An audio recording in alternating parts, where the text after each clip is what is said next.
कहिए कैसे हैं आप।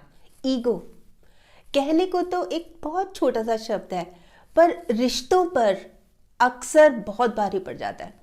अब अगर मैं पति और पत्नी के रिश्ते की बात करूँ ना, तो उसमें ये जो शब्द है ना, ईगो, मैं ये मैं वो, उसमें तो ना सिर्फ ये रिश्ता खराब कर देता है, बल्कि रिश्ते को तो मान के चलिए कि बर्बाद ही कर देता है। ये ईगो, ये मैं, जैसे लोहे को जंग खराब कर देता है, लकड़ी को जैसे दीमक चट कर जाती है तो लकड़ी जो है बिल्कुल खोखली हो जाती है, ऐसे ही ये जो मैं है ना, ईगो है ना, ये रिश्ते को ख़त्म कर देती है, खा जाती है, बिल्कुल निगल जाती है बिल्कुल। तो क्या ज़रूरी है, इससे पहले कि ये रिश्ता हमारा हमेशा के लिए ख़त्म कर दे, हम इसी को ही ख़त्म कर दें ना। ये जो ईगो है, हम इसको ही लेट गो कर देना, इसको ही निकाल देना बाहर। पर कैसे? इसके लिए मैं आज बता रही हूँ आपको 5 बातें। सबसे पहली बात तो हर बात को पर्सनली नहीं लेना। भाई जैसे हस्बैंड वाइफ बैठे हैं, कोई बात कर रहे हैं, तो हस्बैंड ने कुछ ऐसा बोल दिया या वाइफ बैठी है उसने कुछ ऐसा बोल दिया, तो पकड़ के बैठ गए कि तुमने ऐसा क्यों बोला, तुमने ऐसे बोल कैसे दिया। मतलब कई बार होता है ना, बात को ही पकड़ के बैठ जाते हैं, भाई लाइट मूड है, चलो हंस रहे हैं, बातें कर रहे हैं, ऐसे ही बोल दिया, तो उस चीज को लेट गो करना चाहिए। ये नहीं है कि उसको पकड़ के बैठ गए, ये नहीं है कि उस बात को पर्सनली ले रहे हैं।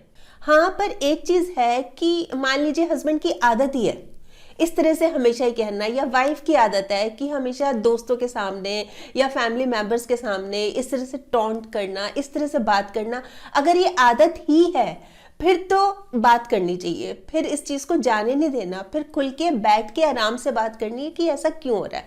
पर अगर जैसे बैठे हैं, हंसी मजाक चल रहा है, बहुत लाइट टॉक चल रही है, चलो कोई बात नहीं, फिर इस चीज़ को पकड़ के नहीं बैठना चाहिए। कहने का मतलब ये है, इस बात को फिर पर्सनली नहीं लेना। क्लियर हो गया आपको ये पॉइंट। अब आती है दूसरी बात, गलती से गलती हो जाए तो माफ़ी मांग लेनी चाहिए। ये जो ईगो है ना, जब हमारे अंदर ईगो आ जाता है ना, तो वो सिर नहीं झुकने देता। मतलब बहुत ज़्यादा घमंड होता है ना, सिर नहीं झुकने देता। सॉरी तो बहुत दूर की बात है, पर ये जो सिर झुकाना होता है ना, इस चीज़ को समझना चाहिए। कोई शर्म की बात नहीं है, कोई अपमान नहीं हो रहा, ये झलकाता है हमारा बड़प्पन। एक मैंने बड़ी खूबसूरत सी लाइन पढ़ी थी कि आंधियां भी सिर पटकती रह गई, आंधियां भी सिर पटकती रह गई, बच गए वो पेड़ जिनमें हुनर था सिर झुकाने का। तो जो झुक सकता है वो पूरी दुनिया को झुका भी सकता है। और कद नहीं बड़ा करते एड़ियां उठाने से, ऊंचाइयां तो मिलती हैं सिर झुकाने से। तो ये हमारा बड़प्पन दिखाता है, हम सिर झुका रहे हैं। इसमें कोई ये नहीं है कि हमारी ईगो है, हम कैसे सिर झुका लें, अरे हम कैसे सॉरी बोल लें। तो इसके लिए बेस्ट क्या है कि रीज़न बता दीजिए। जैसे कि हस्बैंड वाइफ में कोई बात हो गई, जैसे हस्बैंड ने वाइफ को कुछ कह दिया, ऑफिस से आया था वो और कुछ बोल दिया वाइफ को, उसने एकदम से गुस्सा कर दिया, तो बाद में वो रीज़न दे कि ऑफिस में बहुत टेंशन थी, उसकी वजह से मैं बहुत परेशान था, तुम्हारी कोई गलती नहीं, मैंने बोल दिया। रीजन देकर क्लियर करे, क्योंकि फिर सामने वाले को भी दुख होगा ना कि अरे मैंने तो कुछ कहा नहीं था, मेरी तो कोई गलती नहीं थी, ये अचानक ही मेरे पे बरस पड़े। इसलिए अपनी बात को रीजन देके क्लियर कर लेना चाहिए। देखिए, जो चीज़ स्नेह में है, प्यार में है, वो तो किसी चीज़ में और हो ही नहीं सकती, वो चीज़ आ ही नहीं सकती। स्नेह में ही ताकत है समर्थ को झुकाने की, वरना सुदामा में कहाँ इतनी हिम्मत थी श्री कृष्ण से पैर धुलवाने की। थे वो इतने सक्षम कि श्री कृष्ण भगवान से अपने पैर धुलवाएं। ये सिर्फ स्नेह था, ये सिर्फ प्यार था, और हम कहाँ लेके बैठ गए, ईगो लेके बैठ गए, अक्कड़ लेके बैठ गए, घमंड लेके बैठ गए, मैं हूँ, मैं ये, मैं वो, मैं ही सही हूँ, मेरे अलावा कोई सही है ही नहीं। ये क्या तरीका है? बिल्कुल गलत है, छोड़ दीजिए इसको, रिश्तों को बचा लीजिए, बहुत ज़रूरी है। अब आती है तीसरी बात, किसी तरह का कॉम्प्लेक्स नहीं होना चाहिए। कॉम्प्लेक्स क्या कि जैसे ना अपनी तारीफ किए जाएंगे, जैसे कि हस्बैंड मैं कमाता हूँ, मैं पैसे लेके आता हूँ, मेरे से घर चलता है, और वाइफ मैं बहुत सुंदर हूँ, या मेरे फादर बहुत अमीर हैं, हमारे घर 3-3 एसी लगे हैं, हमारे यहाँ पे 2-2 गाड़ियाँ हैं, मैं ये मैं वो। तो अब एक चीज़ मान के चलिए, जो हस्बैंड वाइफ है ना, अब वो मैं नहीं रहे, मी नहीं है, अब वो वी हो गए हैं, हम हो गए हैं। भाई जो बात हम में है, हम दोनों में है, वो ना तुम में है ना मुझ में है। अब मैं चीज रही नहीं ना, अब शादी हो गई, अब हो गए एक। तो जो दो घर है ना वो भी एक हो गए, जैसे दो शरीर एक हो गए, ऐसे दो घर, जो लड़की का घर है, जो वाइफ का घर है, या जो हस्बैंड का घर है, अब वो एक हो गए। तो अगर लड़की के फादर, उस लड़की को ये घमंड है कि मेरे फादर हैं, बहुत रिच है, अच्छी बात है, बहुत अच्छी बात है। और अगर हस्बैंड को इस चीज का घमंड है कि मैं कमाता हूं, बहुत अच्छी बात है, और भी कमाओ, और भी अच्छी बात है। जितना कमाओगे उतना ही तो परिवार को खुश रखोगे, रखोगे कि नहीं रखोगे।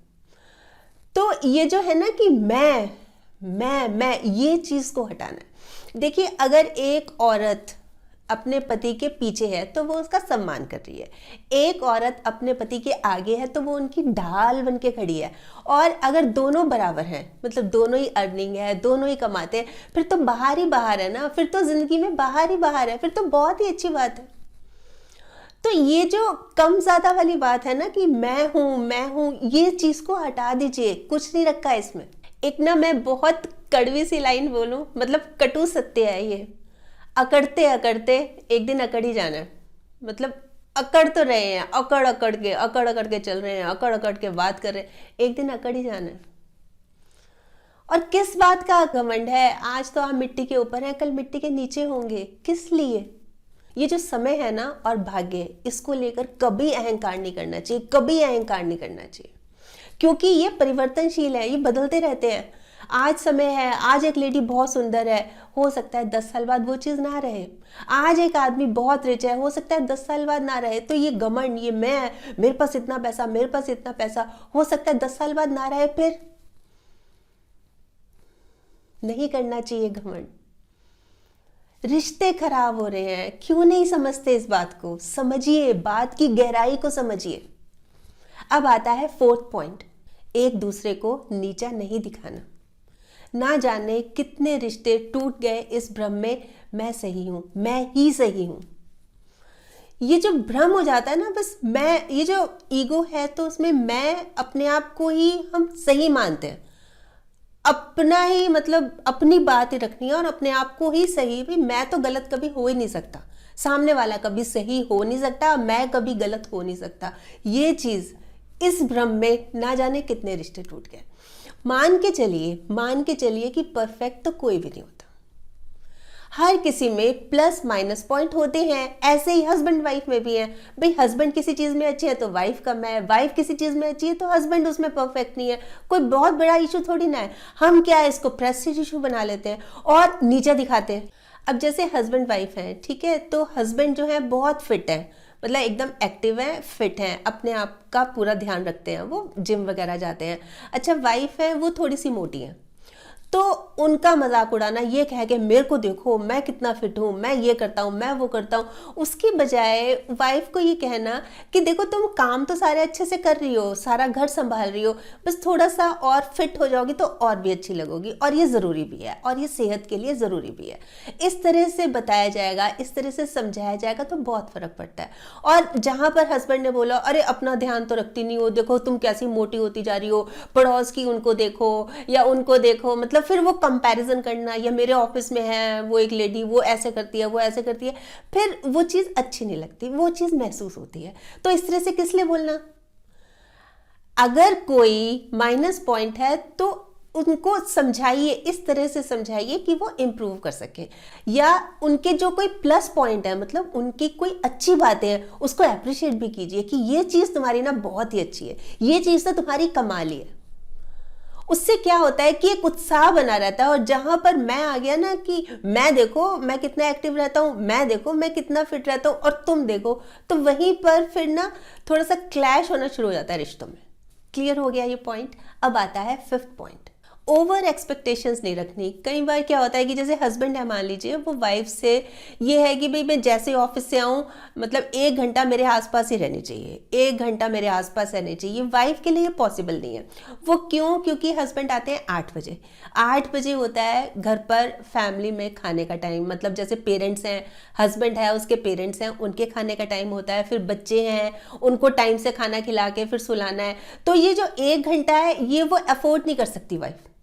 तो अगर अगर हस्बैंड इस चीज को वाइफ के नजरिए से समझेगा, बजाय ये कहने के कि तुम्हें यहाँ होना ही चाहिए, मेरे पास बैठना ही चाहिए, तुम बैठो, मेरे को किसी भी चीज की जरूरत पड़ सकती है, वो समझे कि क्या रीजन है, ये मेरे पास क्यों नहीं बैठ रही, उसके नजरिए से सोचे भी इसको इतना काम है, इसको खाना भी बनाना है, खाना खिलाना भी है, फिर बच्चों को भी सुलाना है, बच्चों के एग्जाम्स भी चल रहे हैं, उनकी पढ़ाई भी देखनी है, 10 तरह के काम है, 10 तरह के काम है, बल्कि मुझे हेल्प करानी चाहिए। ये जब फीलिंग आ जाएगी ना, ये फीलिंग तभी आएगी जब हम उसके नजरिए से सोचेंगे, समान अनुभूति रख के सोचेंगे। ये जो ईगो है ना, ये हमें महसूस नहीं करने देती, क्योंकि मैं श्रेष्ठ हूं ना, मैं ग्रेट हूं ना, मैं महान हूं ना, ये फीलिंग आने नहीं देती। वो हमें यही रख के सोचना है, समान अनुभूति, एक दूसरे की फीलिंग्स को आमने सामने रख के सोचना है कि अगर वो ऐसा करे, वो ऐसा क्यों नहीं कर रही, या वो ऐसा करे तो कैसे होगा।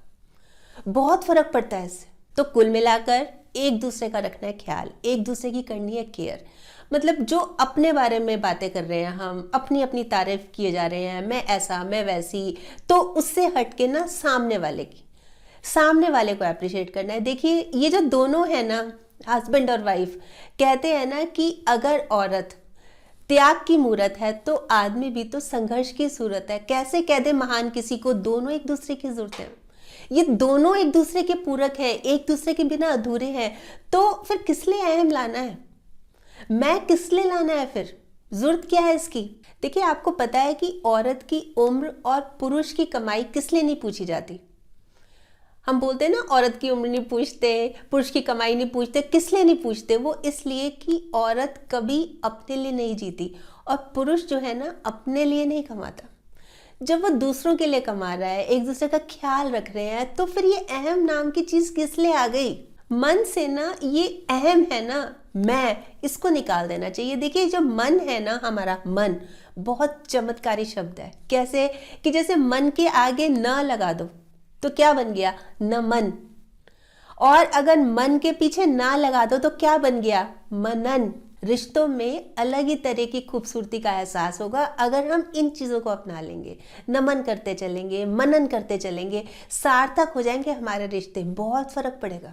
और हम क्या कर रहे हैं, अहम को लेके बैठे हैं, अहम को हमने मुख्य जगह दे रखी है, दिल में बिठा रखा है उसको, और उससे क्या होता है, लड़ाई झगड़ा हो जाता है, प्यार खत्म हो जाता है। तो क्यों ना हम प्यार से ही लड़ाई झगड़े को, अहम को खत्म करते हैं। हम क्या करते हैं, हमने लड़ाई झगड़ा किया, प्यार खत्म, तो क्यों ना हम प्यार से ही लड़ाई झगड़े को खत्म कर दें और मैं को कर दें खत्म। मैं को जो ईगो है ना, गो है, उसको जाने दे कि जाओ। तो बहुत गंभीरता से सोचने की जरूरत है, क्योंकि रिश्तों पर ये बहुत भारी है। जैसे मैंने स्टार्टिंग में बोला, हल्का फुल्का सा शब्द है, पर रिश्तों पे बहुत भारी है। वैसे आप बताइए, आप क्या सोचते हैं इस बारे में, आपके कमेंट्स का मुझे इंतजार रहेगा। और हाँ, अगर आपने मेरा ये YouTube वाला चैनल अभी तक सब्सक्राइब नहीं किया तो प्लीज़ कर लीजिएगा, और इसमें ये जो एक बेल आइकॉन है ना, बेल का बटन, ये भी दबा दीजिएगा, ताकि जब भी, जैसे मैं कोई वीडियो अपलोड करती हूँ, आपके पास नोटिफिकेशन या मैसेज आ जाए। और अगर आपको ये वीडियो अच्छी लगी, आपको लग रहा है कि हाँ, किसी और के काम भी आ सकती है, तो प्लीज़ आप इसको शेयर भी ज़रूर कर लीजिएगा। ठीक।